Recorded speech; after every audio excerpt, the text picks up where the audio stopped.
This is the story of the Elves and the Shoemaker.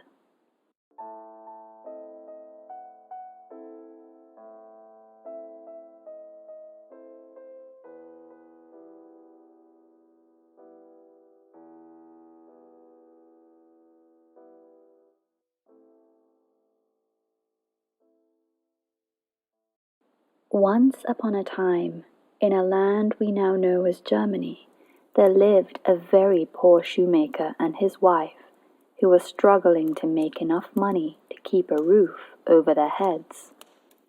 No matter how hard they tried, their lives grew more difficult, and there came a day when the shoemaker had just one piece of leather in his entire shop.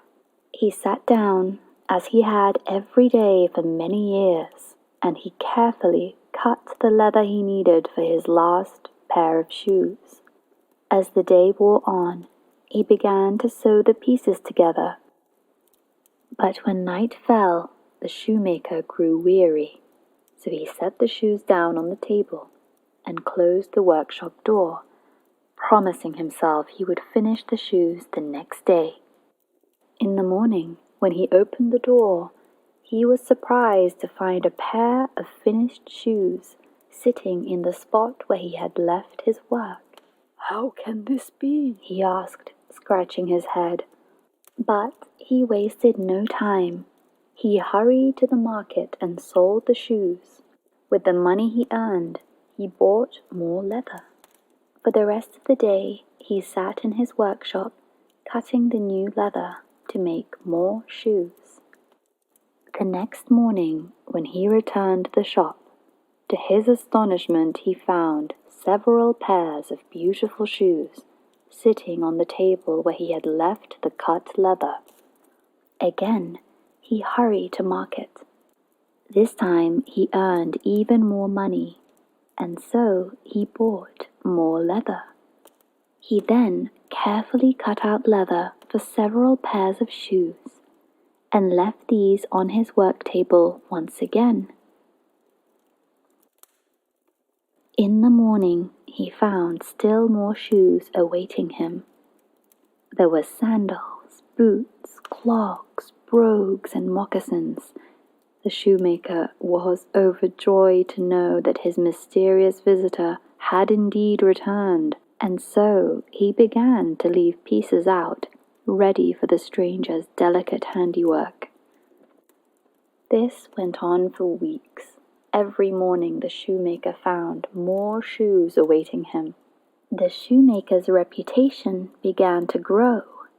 He became known for making some of the most beautiful and sturdy shoes in his village, and the couple's money troubles began to lift. The shoemaker and his wife were very grateful. One night, as it was nearing the holiday season, the shoemaker's wife said, "We must find out who is helping us so we can do something to thank them. Let us hide in the workshop to see if we can spot them." And so they hid in the little closet behind the work table and waited. At midnight, the shoemaker and his wife heard voices singing a pretty little tune.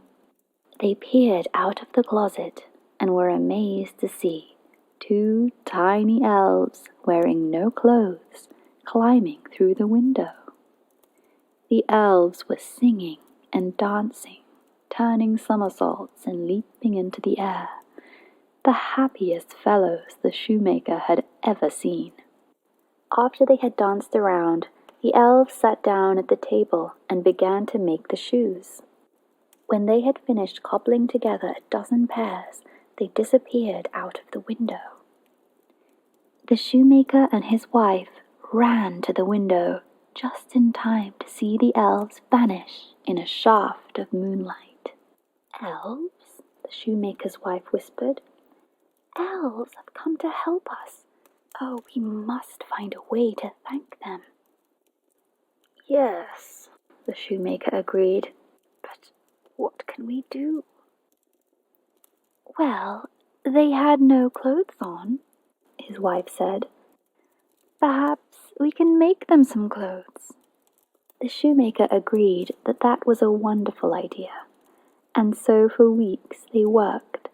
The shoemaker sewed 2 tiny pairs of beautiful boots lined with fur, and the shoemaker's wife stitched up 2 little fleece jackets with matching shirts and warm wool trousers.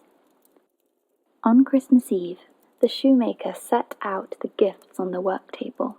Then he and his wife hid in the closet to wait and watch. Sure enough, at midnight they heard the elves' song.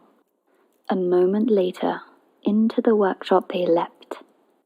The elves were turning somersaults, but then they saw the table. They stopped singing and turned to each other and stared. "Where is our work?" one of them asked. He picked up the fur-lined boots. He tried one on, and then another.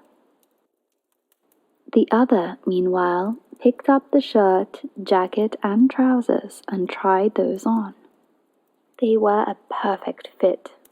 Soon they were both dressed in their handsome new clothes, and once again they danced and sang, happy as ever. But since there was no leather to sew, they leapt out of the window and vanished in the moonlight. The shoemaker and his wife were very happy to know that the elves liked their new clothes, so they went to sleep feeling satisfied that they had done a good deed. On Christmas morning, the shoemaker cut his leather and left it out on the table for the elves. But when he returned to the workshop the next day, he found no shoes. He ran to tell his wife, "Our elves have not returned." "Never mind that," his wife said. "We shall work again just as we always have." The shoemaker agreed. So that day, the shoemaker set to work just as he had done for all those years before the elves came. And just as before, the shoes he made were as beautiful as ever. The end.